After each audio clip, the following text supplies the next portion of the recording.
welcome Kjeld Jensen.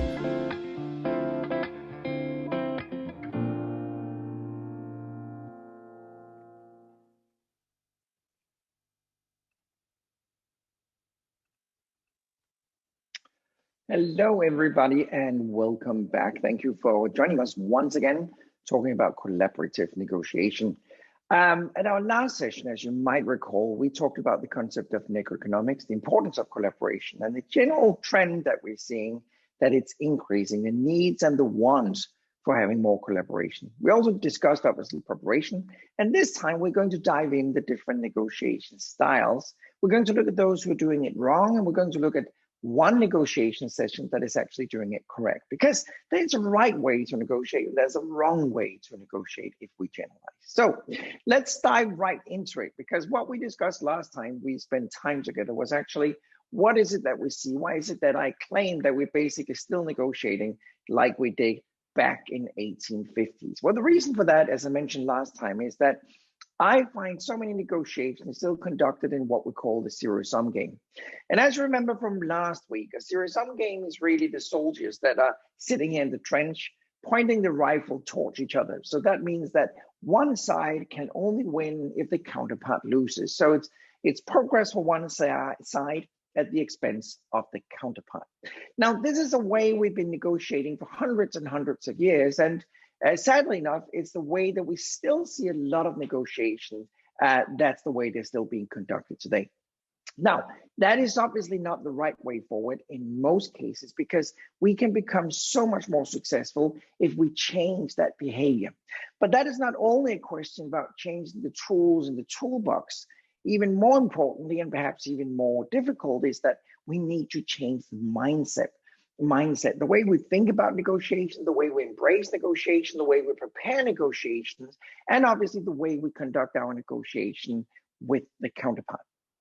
One thing I mentioned to all of you last time is the awarded mathematical model called necroeconomics. And necroeconomics really just stands for negotiation economics. And as you remember, what I mentioned is that we have identified through the research of more than 30,000 negotiations that up to 42% of the value in a negotiation is actually unutilized. So what we know is that two parties could be negotiating, they could be agreeing, they could be signing the contract, and they could be leaving the conference room, each very satisfied with the outcome. But when I'm talking about the hundreds of thousands of negotiations that are being wasted, it's because sometimes these negotiations are concluded and both parties feel that they are successful, but in reality, they have left up to 42% of the values on the table. And they didn't realize it, they didn't identify it, and they didn't capitalize that. So the important aspect of collaboration is not only reaching out and shaking the counterpart's hand that we can do if we're not in a pandemic, but it's also obviously understanding how can I become more successful without the counterpart paying, and how can the counterpart become more successful without I'm paying. So it's really about trying to create that 2 + 2 = more than 7. As you can see on the slide right now, what we know in average is, as I mentioned last time, the 90% of the value typically in average goes to the buyer, 39% in average goes to the seller, and up to 42% of all the values actually stays on the table without either party identifying, capitalizing, or utilizing that.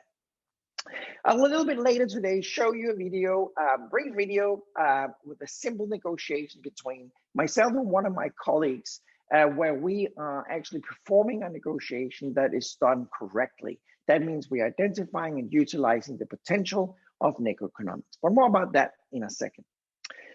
As I shared with you last time, World Commerce and Contracting has been doing this survey where we learned that up to 65% of all participants, that was more than 7,000 people, wanted to have more open, transparent communication, more data sharing, and more collaboration in general. And I have the same feeling working with clients globally. I see there's a tremendous want and need and interest on moving away from the old school zero-sum into more collaboration, moving away from positional negotiation into collaborative negotiation. And as I mentioned, just to repeat very quickly, what I mentioned to you last time is that the same study from World Commerce and Contracting identified that there was three main barriers why we are not immediately just jumping into collaboration. And one of them was resistance by the counterpart. And in most cases, ladies and gentlemen, what I find is that we have the resistance from the counterpart, not really because they don't want to collaborate, but because they don't know how.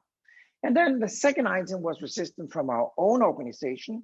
Basically the same reason. The organization have not implemented negotiation as a management strategy. So the organization don't really understand how to negotiate and why it is a corporate strategy.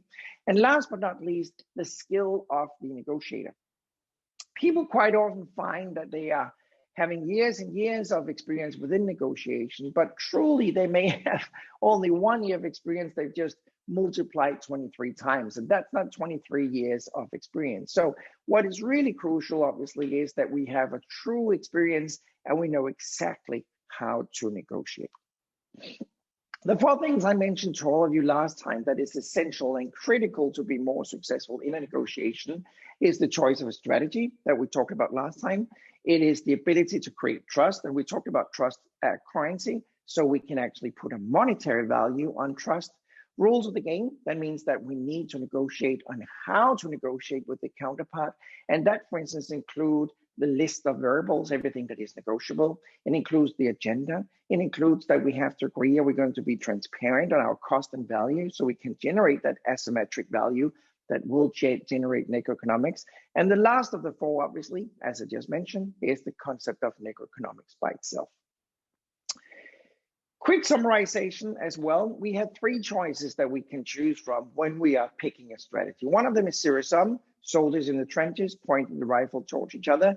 I can only win at your expense, or you can only win at my expense.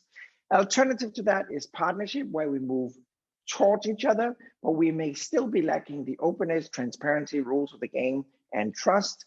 And in the perfect world, or close to the perfect world, we embrace partnership, where we have agreed rules of the game, we have transparency, and we have agreed on how trust works. So when we move from zero sum into partnership, we suddenly see that the trench become round, the soldiers are pointing the rifle outwards. So that means they're trying to create value from the outside and not just grabbing it from the counterpart. Let me share a brief story with all of you that basically describe quite quickly how three negotiators are doing negotiation absolutely wrong. So please don't copy what these three people are doing, because it's not the right way to negotiate. And some of you might be wondering, why should we watch three guys negotiate if they're not doing it correctly? Well, the reason for that is sometimes it's very educational looking at people that are not doing it correctly. Now, just to illustrate what is happening, my organization, we are obviously selling training courses, keynotes, and advisory service within negotiation, and we want to sell some services. So once way back, we send out a direct mail. And as you can see right now is a direct mail where we invited to an open training program on procurement and negotiation in London. It was going to happen in November, and the price, as you can see from the brochure on the screen, was €1,000 per person. We sent that out to a number of European major corporations.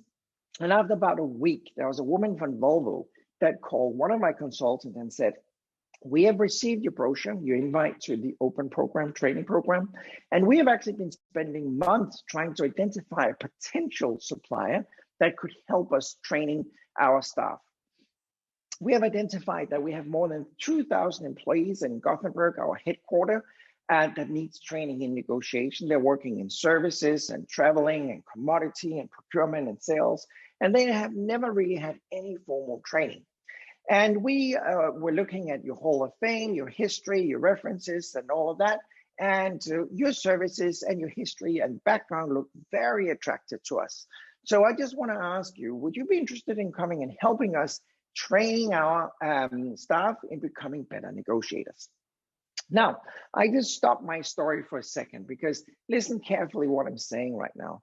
Sometimes negotiations begin before we actually think it started. And that happened right here in this case, because the woman from Volvo called my consultants, and already there we have a kind of an unbalance, right? Because she called to buy, he didn't call to sell.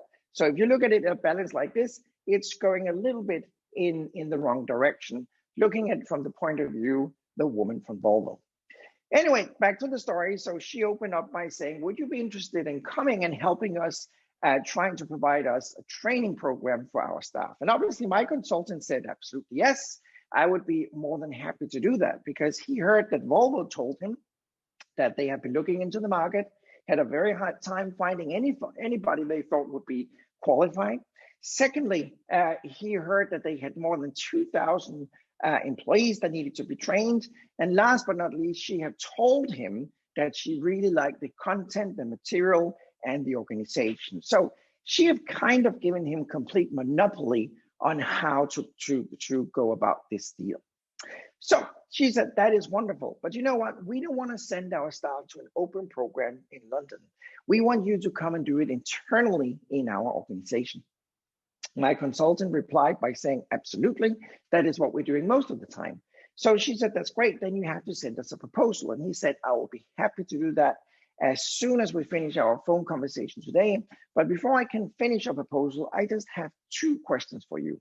First question is, we normally recommend a maximum of 12 people attending a training course. That's basically down to how we set up the training, do the videos, simulation, and feedback to participants. And you mentioned you had about 2,000 employees. So should I just divide type 2,000 by 12? And then I know how many programs we're going to do with you. And then the woman from Volvo replied by saying, no, absolutely not. We only want one training program. And then my consultant was quiet for a minute. Then he said, one training program? Do you want us to book a basketball court and then do a major training for 2,000 people at the same time? Or what's the general idea? And then Volvo replied by saying, no, we want to buy one training program from you and one training program from one of your competitors. And then we want to continue with the one that gives us the best return on investment. My consultant said, oh, absolutely fine. We've done that before. No worries whatsoever. And then my last question, he said, as I mentioned earlier, we do a video recording to help facilitate our clients to try and negotiate themselves. It's a very important part of our training. And we use a simulation. And should we just use a generic training content or negotiation content, or should we create something specifically that is made for the car industry?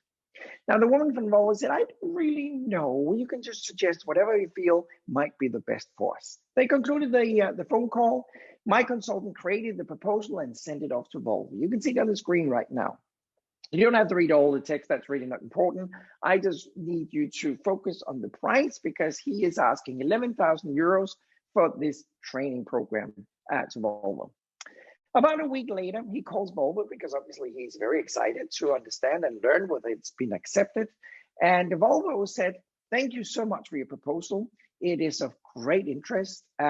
We really like the content of this proposal. So just before we get into any kind of collaboration, we would like to put a face on who our potential partner might be.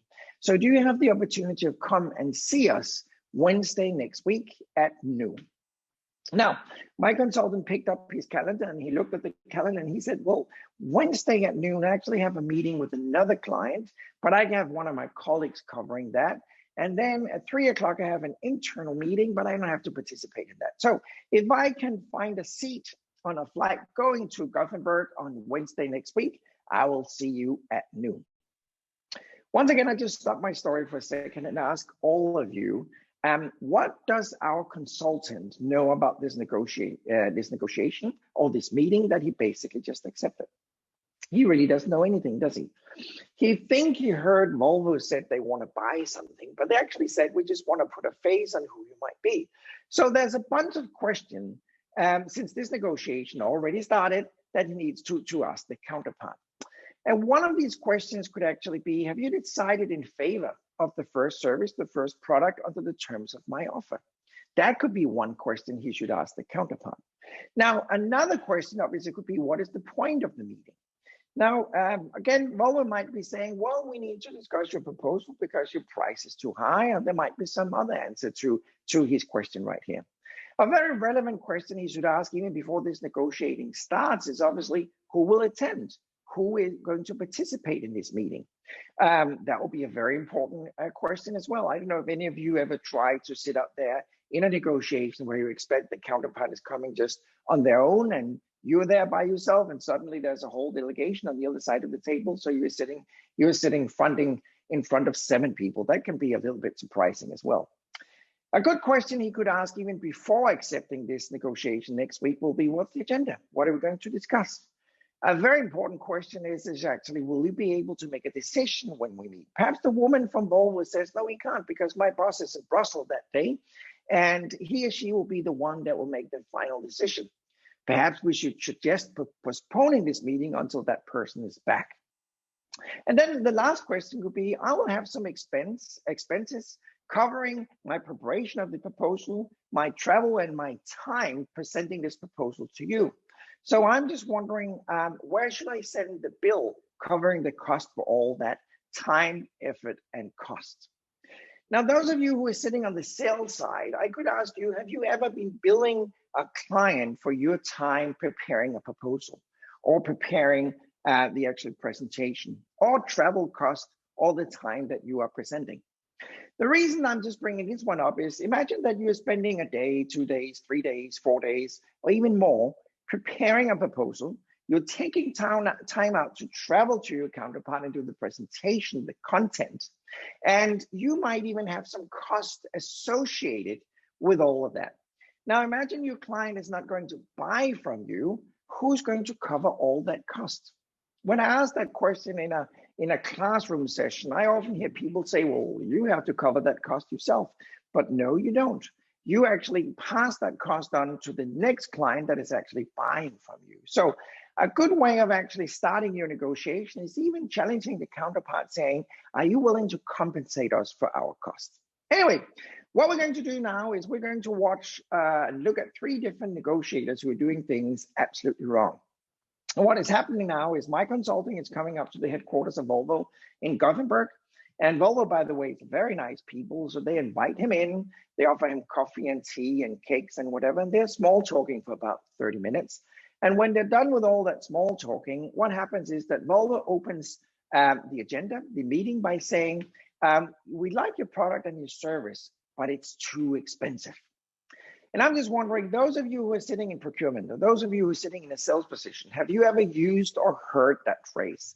I bet you have, because it's a very used phrase in general. I actually think, and I don't want to offend anybody, but I actually think there's a secret school for procurement officers somewhere in the world.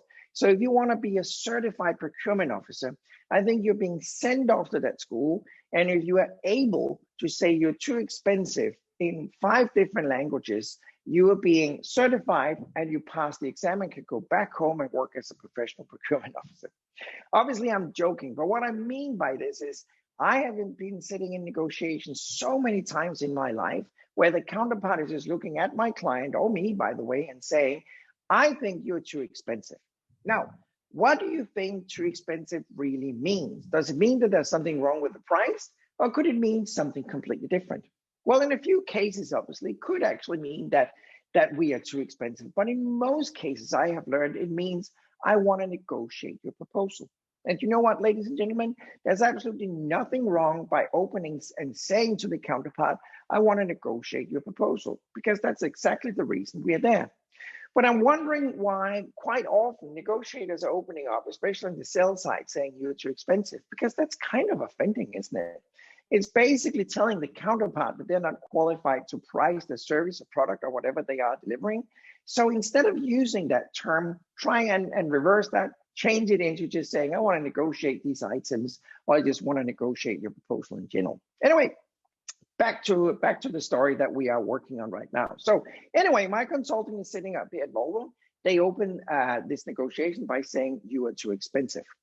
We're going to look at 3 different negotiators. And as I just said, all of them are doing it wrong. And the first one we're going to look at is the concession-orientated negotiator. And the concession-orientated negotiator is using unilateral concession. That means they're just giving in. And that is absolutely illegal in any kind of negotiation.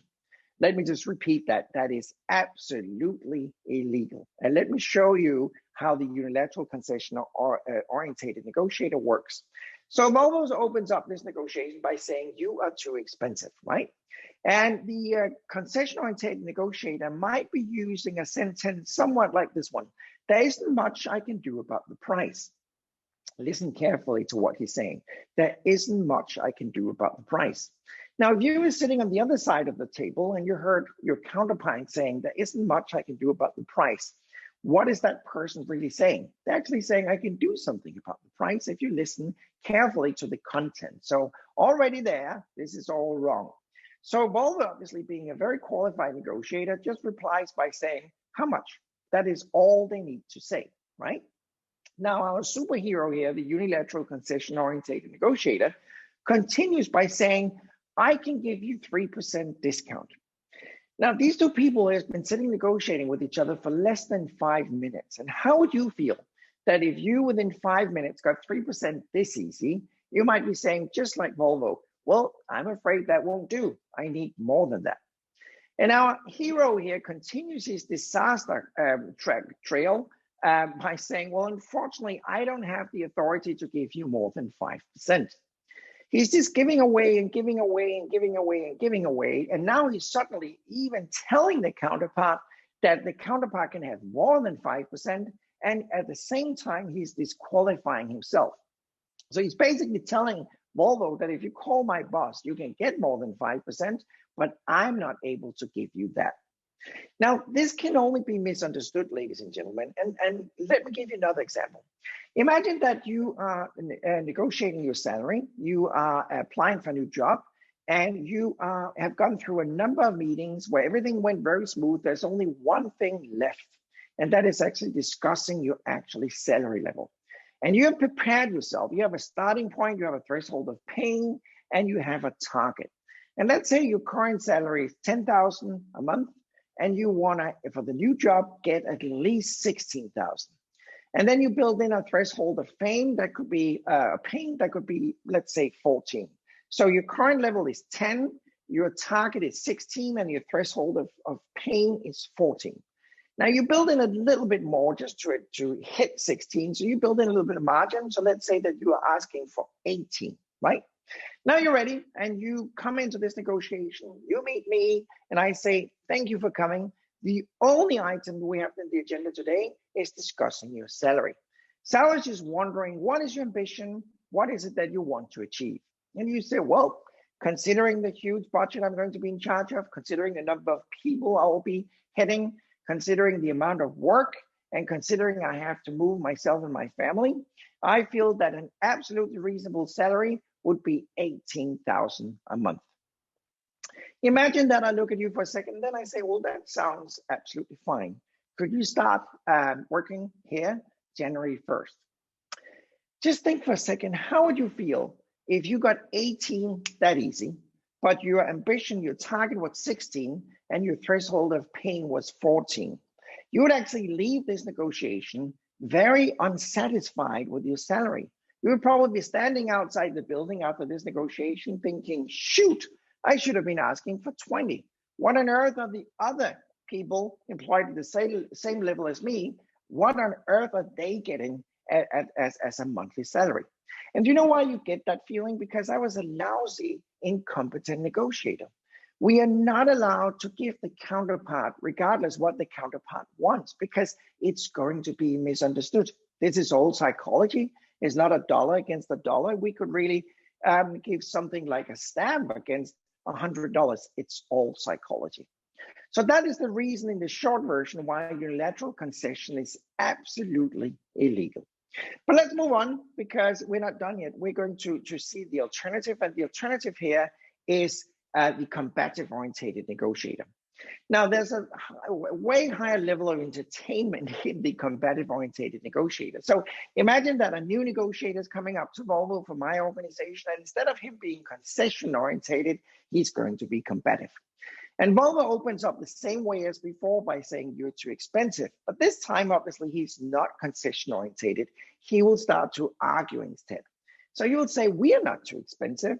If you send your staff to an open program in London, if you put all together all the cost, that cost will be at least 20,000 euros, and we are only asking 11. So we are not too expensive.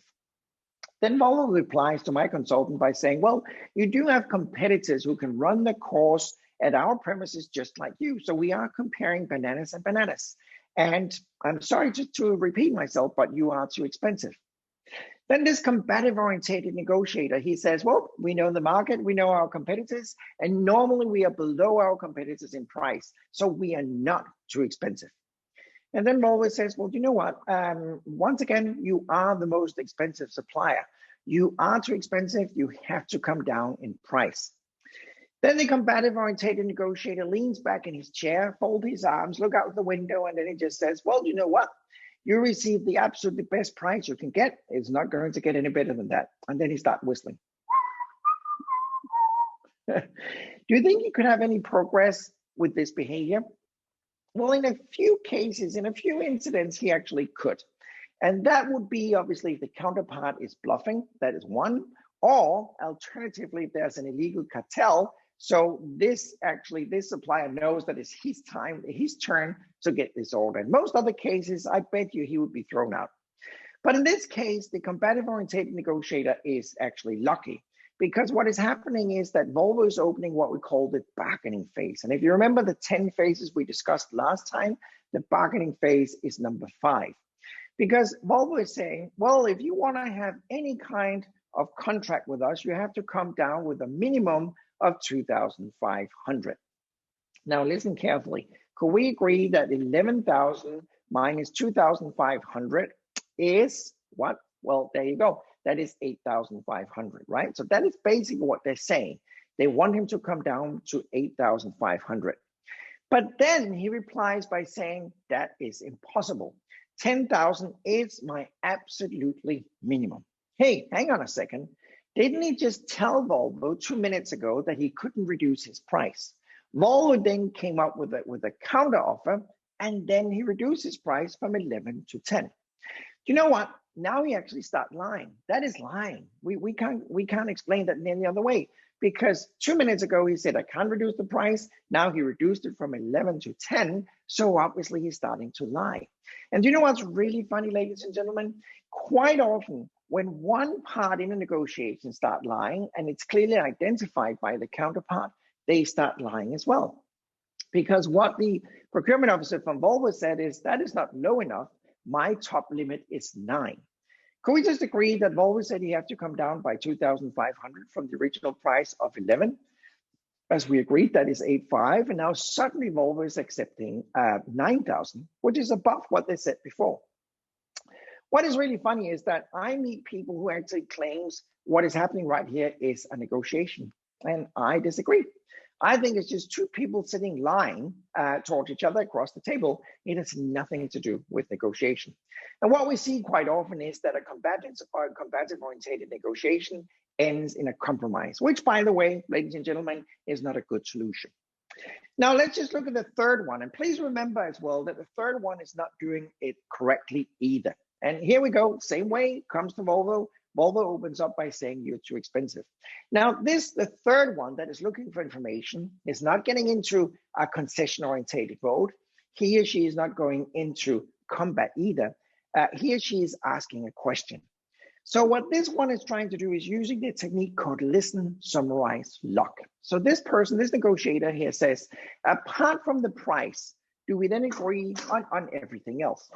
And this is actually a very good response, because what they're basically saying is that, hey, could we try and put this into a package? So listening, summarize, lock. That's very important and a good technique. So at least we can take this out of this session. Well, what Volvo is saying is, well, I'm sorry to tell you, you're not competitive. If you can't reduce your price, everything else have no interest. So Volvo is basically saying, it's great what you're saying, but we don't want to discuss a package right now. We just want to reduce your price. This negotiator is saying, well, I can't give you a new price until we have agreed all the items in the package.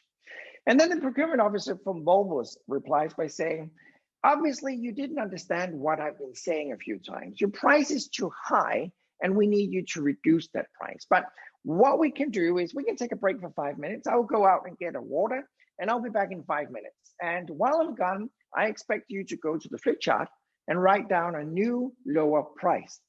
And when I'm back in 5 minutes, if there's not a new lower price in the flip chart, well, you can go out to the reception and ask our receptionist to call you a cab, because then you and I will not reach any kind of deal today. There was a sound of the door that slammed when the procurement officers from Volvo left. Imagine you're sitting all by yourself in the conference room right now, and the clock on the wall is ticking. You have 5 minutes left, and now you have to make a decision. What am I going to do? Am I going to the flip chart and write down a new lower price? That will be concession. That is not allowed. Should I pack my bag and leave? Well, obviously, I'm not going to get a contract unless the counterpart is bluffing. Or what should I do? Remember, once again, I'm telling you, this guy is not doing it correctly. What he's actually doing is he's going to the flip chart, and as you can see, he's reducing the price from 11 to 9, but then he learned at least I shouldn't be concession orientated, so he's putting up 3 counter demands.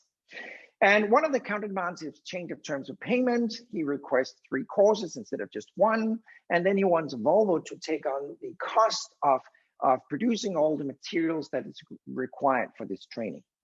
Then the procurement officer from Volvo comes back. He looks on the flip chart and says, well, that's a beginning at least. Your price has been reduced from 11 to 9. It's not good enough, but it's a beginning.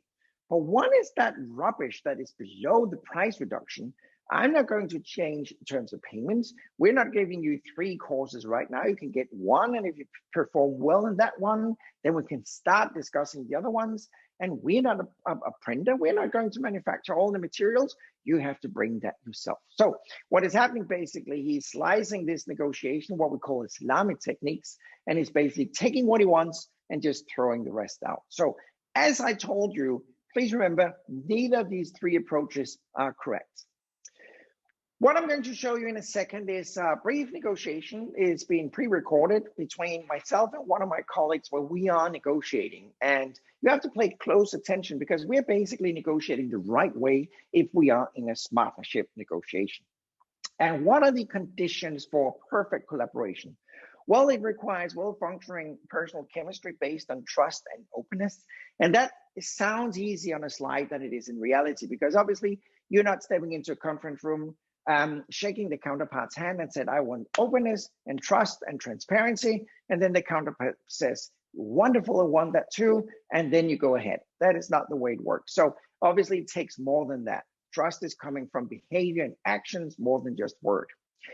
It also requires that both parties believe that cooperation gives a better negotiated outcome. It also requires rational and skillful negotiators. It actually requires that negotiators know how to negotiate. And then it goes without saying, if we don't have a well-functioning communication, well, negotiation is not going to work either. And it also requires that we have generosity. We need to be able to accept that the counterpart might be successful. They might even be more successful than we are, and that is sometimes a challenge. I have a client who is manufacturing plastic wrapping for the food industry and selling to retailers globally.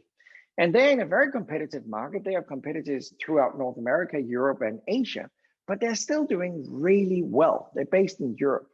And their biggest challenge every time they have an annual negotiation with the counterpart is that the procurement officer of the retail chain is typically sitting with the annual report. And when the meeting starts for the annual negotiation, what the procurement officer is often saying, sitting with this annual report is, well, I see you've been doing quite well last year as well. Your financial outcome is actually phenomenal. So I want another 5% discount this year. And this is just mind-blowing to me that because somebody's successful, if they don't have a monopoly and it's not abusing the market, why should they pay to be very good at running their business? So anyway, long story short, we need to understand how to be generous as well. Now, this negotiation I'm going to show you is a very, very simple one. And as you can see on the screen right now, what is basically happening is that we have one part in this negotiation, that is the architect house. They are the buyer. And the gentleman who is the buyer is Marty, one of my colleagues. And he's negotiating towards my company that is called DJ Logistics. This negotiation is very simple. The architect house is buying a logistics service from DK Logistics. And what they're buying is what is happening in this case is that the architect house needs large amount of Italian furnitures shipped from Vietnam and delivered throughout the US. So that is basically the negotiation. They are two partners that have been working together for a long time. And DK Logistics have given a proposal of $520,000, and the whole shipment have to be delivered on August 4th.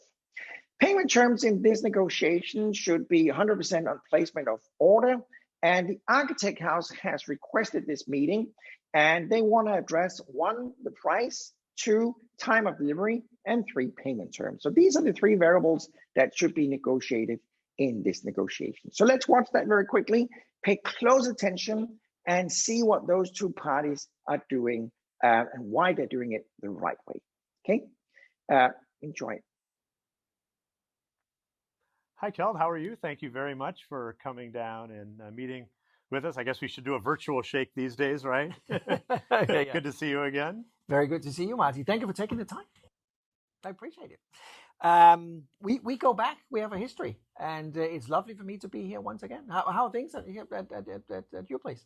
Things are going well. They're a little bit tight these days. You know, I mean, lots of things going on, and but you know, we're doing all right. We're really looking forward to this order and the shipment. And how are you and your family? They're all good? Doing well. Doing well. So thanks. How about yours? Same. Difficult times, but family good. I brought you a little gift, by the way. Oh, you did? Very important. Yeah, during these special times, I brought you this bottle of hand sanitizer. Here you go, Marty. I hope you. Do I get the whole bottle here? Yes, or? yes. You can enjoy it. You can go crazy with your hand sanitizer. That is just. Oh, thank you so much. And what do I owe you for that, Kjeld? Well, it usually would be about $2,000, but for you, it's free. Oh, I get a special deal because of our relationship. Very special deal. Wow. So bring it back home and enjoy it. Thank you. Yeah. Marty, we are excited that you have asked us to come by, obviously, and we are excited that we are talking about a new project.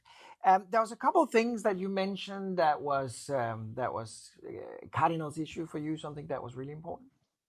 Yeah, well, you know, I mean, timing is very important to us. We've got this very special opening that has been planned. It's a big client. Yeah. And we really want it to be special. So obviously we need to have the shipment on time, with good quality, and so that we really don't have to worry about it. Right. Okay. Well, my intention, as usual, is that I will try and help you in any possible way I can. And I really see my purpose here today, Marty, to try and help you reduce your cost if I can, reduce your liability, and help you improve your bottom line. So I will be as open, as transparent as possible, and help you as much as I can. Well, and Kjeld, we really appreciate that because this has been a long-standing partnership. It's been a long-standing relationship, not only between us, but between our companies. Sure. And it's really important in that type of relationship for us to be transparent and to share with each other what's important to us and our interests and our needs, because that's the basis for a trusting, credible relationship, not only personally, but obviously also from a corporate and a business perspective. Sure, I completely share that opinion as well. Prior to our meeting, I emailed you a proposal for an agenda. I emailed some variables that we could talk about. Have you got any comments to those, or are they okay? Yeah, no, it looked very, very well thought out, very organized. I appreciate you taking the time to organize something like this. I think there may be a couple of things that we deal with in a different order, but let's just let's see. Sure. Now, the purpose of today's meeting, from my point of view, is really trying to see if we can identify some variables that could potentially create some value for us or some value for you, and mutually perhaps reduce some cost and liabilities, as I just mentioned. Right. When we have done that today, it is my ambition that obviously you probably need to go back to your management, and I know I need to go back to my management. That should just be a formality, but I'm not able to sign the actual contract today. I don't know whether you'll be able to do that. No, in fact, not only am I not able to sign, but we've gotten some very specific directions from our managing director about what we can do and what we can't do. So I'm a little bit more constrained. Sure. As a result of the current climate. And I want to be upfront with you about this because usually I've got that type of authority, but this time, you know, they're coming down on us pretty hard, and we've got to be a little bit more toeing the line in that regard. Fully understand. So could we agree that when we finalize today's meeting, we go back home and then we take a phone call or video call afterwards just to see if there's any edges that we have to correct? And if not, well, then we could basically just conclude it by that call. I think that's a great idea. Perfect. Now, one of the things I would like to open up with and talk about, Marty, is the variables. And we basically see we have 4 variables in this case. That is the delivery time, as you mentioned already. That is important to you. It is the terms of payment. It is the cost of potential warehousing. And obviously, it's the price. Right. You know, being the sales guy, I'm not that happy about talking price in general, but I understand that you have a price issue. So I'll be open about that as well and share with you, again, being transparent and open, what we can do if we can do anything.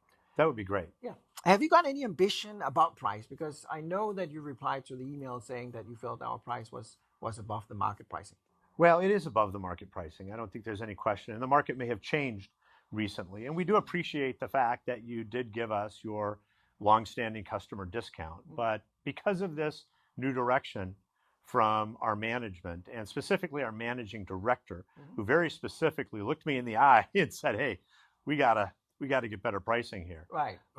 We went out for bid. Right. On this. And I don't like to do this to longstanding partners. Right. I like to have a long, reliable, trusting relationship. Sure. But in this new economic environment, right. We've obviously got to be very cognizant right. of our bottom line. Right. And we got a bid from Lorenzo Ifiglio, and it came in substantially lower right. than your bid. In fact, right.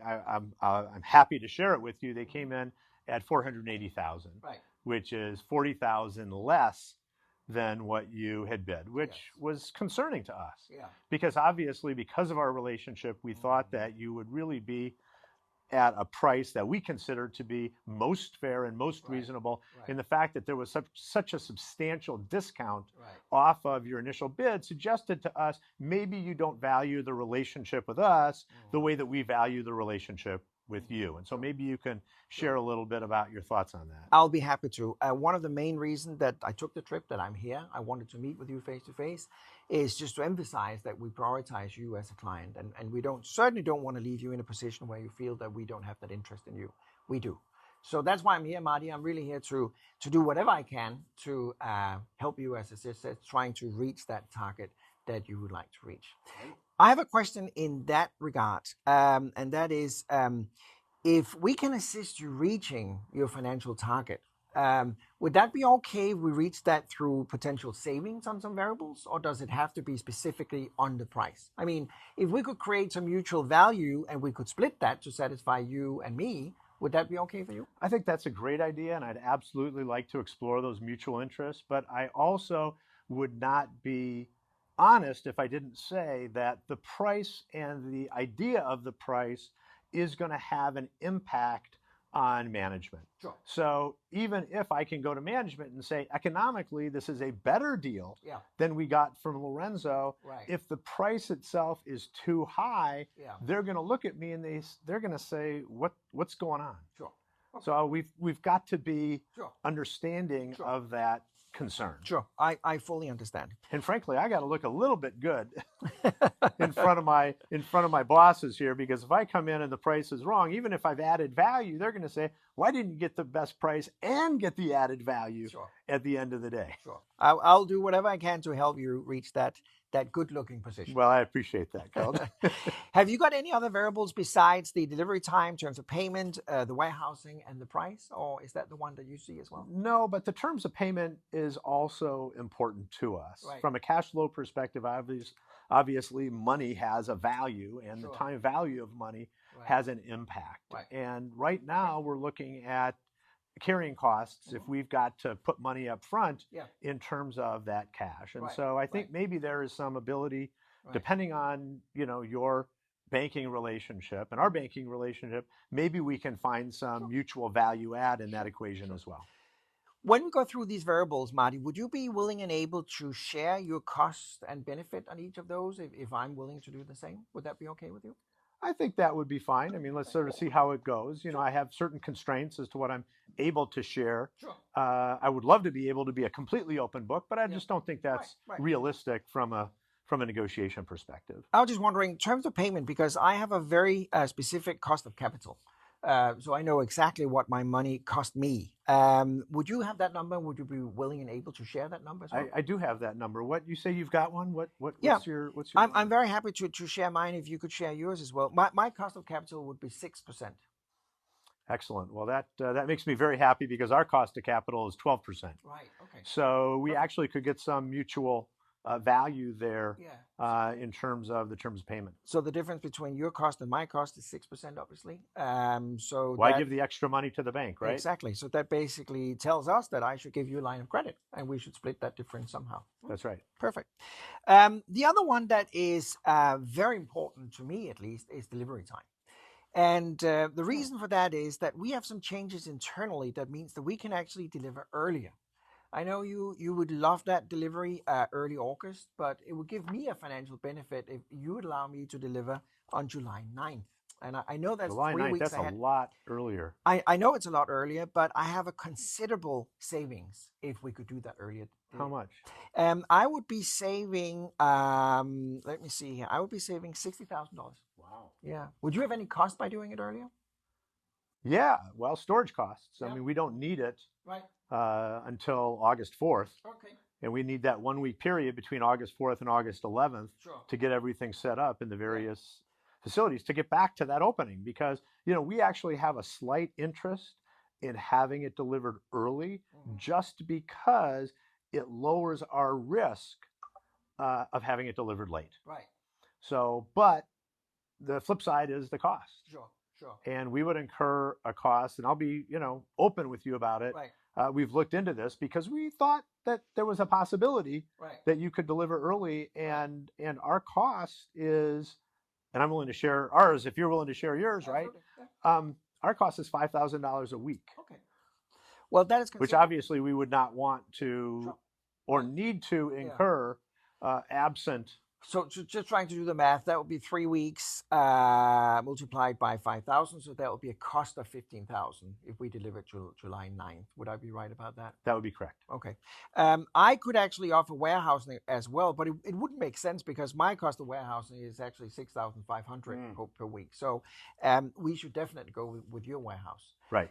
If that's your only cost of having me deliver earlier, I would save 60,000. We would create a cost by delivering earlier of 15, so that would leave us with 45,000 as a mutual value. Right, assuming you paid the cost of delivering early. Yeah, absolutely. Right. Good. Well, that's basically the variables we have. There's only one left, and that's the one I'm most uncomfortable talking about. That's the pricing. Well, and I would suggest that we not just deal with the pricing issue, but let's deal with the pricing issue within the context of those other issues. Sure. Because if we just talk about price, then it ends up being, potentially adversarial. And while there is certainly a competitive concept and idea here, I think, in light of the fact that we both really want to work together over the long term, it makes sense for us to maybe package these issues in a way that's good for you and good for us. Sure. If I would just summarize for a quick second, you started off by saying that you received a proposal from our competitor, and that price was, if I remember that correctly, 480, right? That's correct. And I would be happy to put that in writing to you if you want. I cannot share their actual bid. No. Because of our relationship with them. I don't think that would be fair. But if you need me to send you an email and say we have an alternative bid so that you can go to your boss and justify what you were able to provide to us, I would be happy to do that. I appreciate that. So the difference between our proposal and the alternative price you've received is obviously 40,000. Right. And so far we have created 45,000 in real value by changing delivery time. That was the 60,000 minus the 3 weeks of 5. That's 15. We have the 6% value on interest rate based on the contract value. So we could say that would be 6% out of $500,000 for a certain period of time. That would be a value as well. And the warehouse cost obviously is already covered by the reduction I did between the savings and the cost. So we have created more money than the price difference between my proposal and the alternative. So the question is really just, how are we going to split that? and how far you're going to come down on price Sure. in order to Sure. make this deal palatable, Yeah. not only for me, but obviously for Architect House overall. As mentioned, Marty, you have to go back and I have to go back, but I'm just thinking out of the box right now. If we compensated you the difference between the alternative proposal and our proposal, so you would get those 40, that would make. So this one, let me make sure I understand that. So you would give us down to the 480 price. Yes. Yes. Okay. Because then we are completely comparable, and I completely trust that the price you gave me is correct from the alternative provider. And actually, just to be completely open with you, that's actually better for us because we have a long-standing relationship with you. We know about your reliability, your credibility, the likelihood you're going to be able to get this thing done. So a 480 bid from you is actually better for us than a 480 bid. Well, Marty, I think it sounds very good. I'm actually very happy with this meeting. So am I. It's been very rewarding for the both of us. I think we are absolutely able to reach a deal. And I especially appreciate, Kelton, let me just be open about this. I especially appreciate the fact that you have shared with us what those savings were. You could have held your cards close to your vest, but in light of our partnership and our relationship, that's very important to us. Sure. Well, likewise, you shared your cost and your values, and thereby we can generate some value. So I'm very thrilled about that. Now, just to summarize, Marty, what we could go back with and introduce to our management, both your management and my management, would obviously be, as we talked about, an early delivery, July 9th. We would create a savings. We would be able and willing to use that savings towards the price. So we would be comparable to the alternative offer. Talk about financing, we could take on the finance. Let me just make sure I understand that. So when you say comparable, you're saying you will drop your price to 480. You'll match Lorenzo e Figlio's offer on that, and the way you're taking that 40,000 is out of the 45,000 in savings that we have created based on our conversation here. Exactly. Great. Exactly. So we use the mutual value to create a better price. Great. We appreciate. Sure, absolutely. We have 6% created on terms of payment that we're going to share somehow. And just doing the math, that will be about 50,000 for a year. Obviously, a line of credit for a year wouldn't be reasonable, but we will be able to give you a line of credit. It's because you've really shown a willingness and an ability to work with us and to work in a way that, of course, expands the proverbial pie. And that's important for us, not only on this deal, it's important for us on future deals. And that's what we're looking to get in a partnership. And let me just wrap up, Marty, by saying I really appreciate you as a person, as an individual. I have a lot of trust in you and the organization that you represent, and I feel very strongly about our future relationship. I think it's going to be great. So thank you so much. Thank you, Keld, and thank you especially. All right. So what happened in this negotiation? Well, obviously, as you saw, both parties agreed on rules to the game. They actually negotiated on how to negotiate. They had all the variables on the table. That means they were actually very good at sharing the variables, identify what was negotiable, and this was obviously a simple one. There was only a few variables. They built a relationship and created trust. Hand sanitizers always work. They have good eye contact. They were looking at each other. They were showing a lot of confidence and trust. There was lots and lots of questions. And obviously, as a result and outcome of those questions, there was actually transparent and honest answers as well.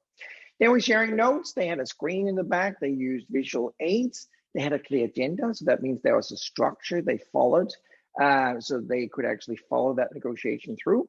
There was honesty. They did summary, and all negotiation values, the ones creating economics, were identified and were covered. There was a very open dialogue. They shared information. It was very structured as an outcome, and that was one of the many reasons that this negotiation ended as a great success.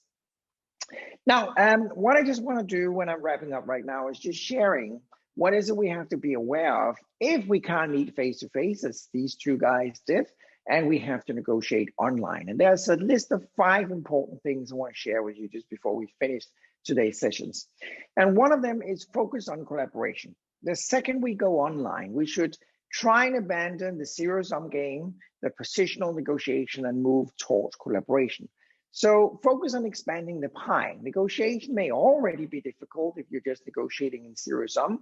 So try and move into collaboration and focusing on winning, but not at the expense of the counterpart. So expand the pie, use macroeconomics. Don't make this the new norm. And I do find organizations these days who are saying, yeah, it's great. We can actually now save a lot of time, resources, and effort because we don't have to travel somewhere. We can do our negotiation online. I wouldn't do that. Yes, it's great. Yes, we can certainly conduct part of our negotiation online, and we can certainly negotiate deals that are not that important. But I would actually say that item number 3 on this one is consider the importance of the deal. If it's a really important deal, it might be required that you meet face to face. So you might want to postpone your negotiation to a time where you are able to meet up. And then I would say, without sounding naive, you should try and trust your counterpart a bit more. You should try and open up yourself a bit more, because trust, transparency is leading to higher value and more benefit to both parties. And then last but not least, choose your technology very carefully and be sure that it works. I had a funny incident a while back. I had my client that was supposed to negotiate with the counterpart. And even before we started negotiating the actual deal, they couldn't agree on what platform they should negotiate. Because the corporate policy with my client was they had to use Zoom. And the corporate policy from the counterpart was they had to use Microsoft Teams. And they were not allowed to use another platform. So they actually spent ages just discussing what platform they were supposed to use. Just to summarize very quickly, I would in general ask you to remember to choose partnership or smartnership instead of combat. So if for whatever reason you're forced into combat, try and use partnership and smartnership instead. Choose compromise instead of combat if you're forced into a zero-sum game, okay? Preparation takes time. I'm going to repeat that. Preparation takes time. You have to use some kind of planner. You have to analyze the counterpart's position and use some tool to become more structured. Trying to view the complete negotiation. So it's the total cost of ownership. Look at total cost instead of price, and total cost through the circle of life. Analyze areas and variables where you believe that you can create economics. So that means don't be afraid of openness, but think early on how to split the potential of economics. Test limits without going into combat. Prepare and be brave to table offers. Sometimes we need to be brave to table offers. And remember this one, if communication doesn't work, the negotiation doesn't work either. Last thing I want to share with you, remember there's no final solution when we're talking about negotiation. So you should start with your own personality when you want to improve yourself, and ask yourself one question: how can I utilize my strong points? So you need to identify, where am I strong as a negotiator? Secondly, you have to figure out, where can I improve my weak points? And only work with a couple of items to improve yourself at a time for the next negotiation. Always, always, always demand something in return. Summarize and be brave to ask questions. And please use breaks in your negotiation as well. And after each negotiation, just ask yourself, how did it go? Do a quick analyzation of that negotiation. Figure out what went really well and what you could improve. And then please do talk your negotiation through with your colleagues. Remember our online negotiation training, both at Worldcc and contracting, where you can get points as well. At our website, kellyhansen.com, we have a whole online training universe, and you have absolutely free access to our intro course for free. So if you do have an interest in that, please let me know. We will give you a voucher for testing that one out at absolutely no cost. Please remember you have a free download as well. My latest book, Negotiating Your Way Through the COVID-19 Crisis, can be downloaded at kellyhansenshop.com. Just use the voucher code SMARTNERSHIP2020. And also, please remember, great negotiators don't set out to be great. They set out to make a difference to the counterpart. So focus on your counterpart. If you did like this content, if you do feel that the strategy of SMARTNERSHIP deserves to be spread out to even more people, I ask you kindly to go and vote for me in this Global Gurus 30 negotiation, where I've been nominated for the first time. So if you follow the address that you can see and the rules on how to vote, I would be eternally grateful. That would be a great honor for me if I could be part of that. So I wish you all the best, all the luck in the future for your negotiation. Thank you for joining, and good luck with your negotiation. I hope I will see you soon again. Thank you. Bye-bye.